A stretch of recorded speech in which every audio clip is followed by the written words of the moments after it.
why it's a little hard to hear on the cello, so, you know, tricks of the trade.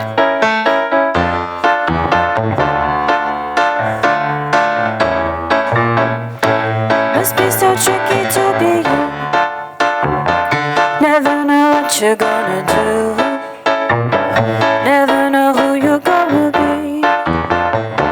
Tricky 1, 2, 3. Must be so tricky to decide which tricky you will hide behind. Tricky one, nice and polite. Another waiting to ignite.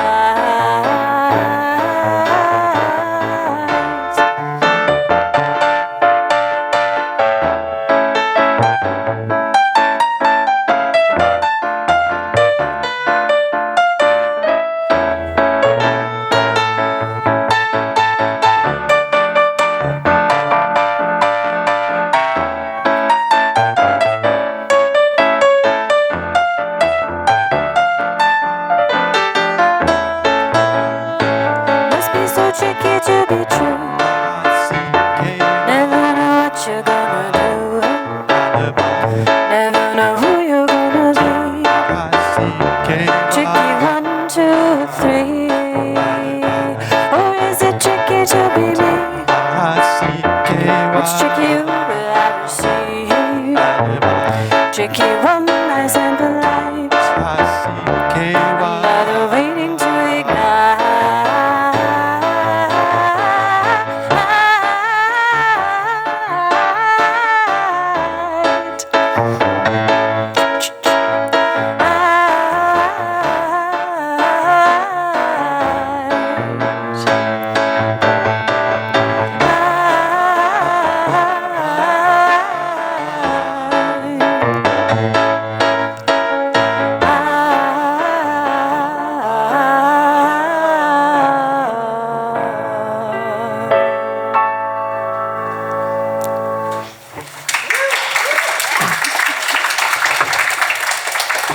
Thank you.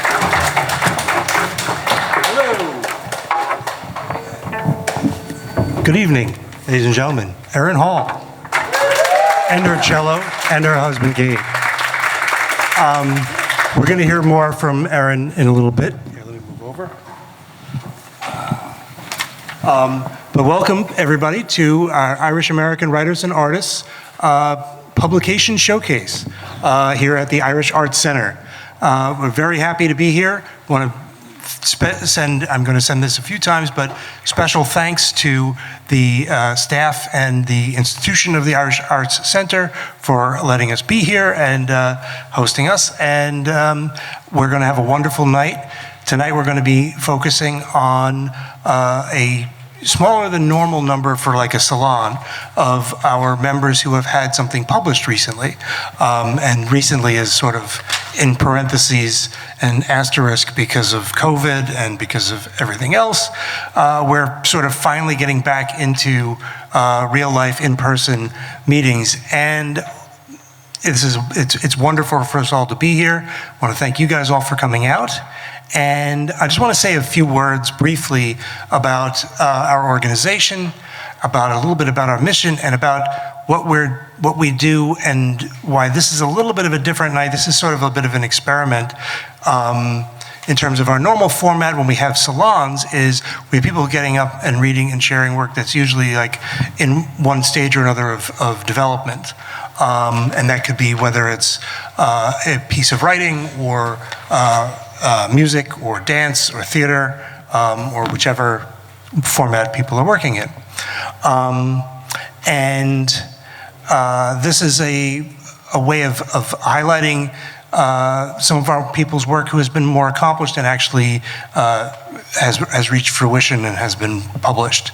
We're also going to be having music from Erin Hall, who is also one of the people who has performed at our salons and has an album out, which is also, all of these works are going to be available for sale.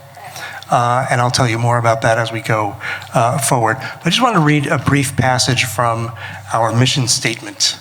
And just to talk a little bit about part of what whereabout, I think. And so we, in addition to Irish American writers and artists, encouraging and promoting the work of Irish American artists and writers, we seek to motivate and spotlight new forms and new levels of creative expression, expand opportunities for imagination and dissent, fight racism, ethnic stereotypes, and mindless conformity, and encourage the fullest participation of our community in the redeeming endeavor of the arts.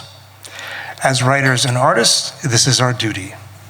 As Irish Americans, it is the most vital way we know to celebrate our heritage, explore our traditions, and embrace the future. And I think that might sound a little bit lofty and high-minded, but I think it is also something that we do just in the course of, anybody does in the course of being a serious creative person.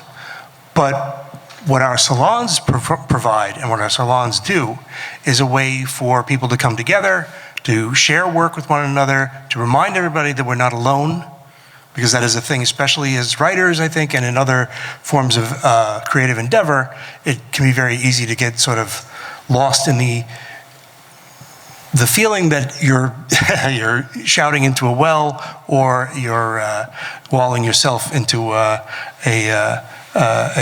tomb a la Cask of Amontillado, or whatever else it might be. So for the love of God, I'm going to stop talking in a moment.